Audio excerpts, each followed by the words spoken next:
இனம் போற்றும் பாரதம் இது இணையில்லாமா காவியம் தர்ம அதர்ம வழியினிலே நன்மை தீமைக்கு இடையினிலே விளையும் போரினை சத்தியம் வென்றிடுமா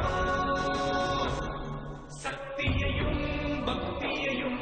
ஜென்மத்தின் முக்தியையும் அகிலம்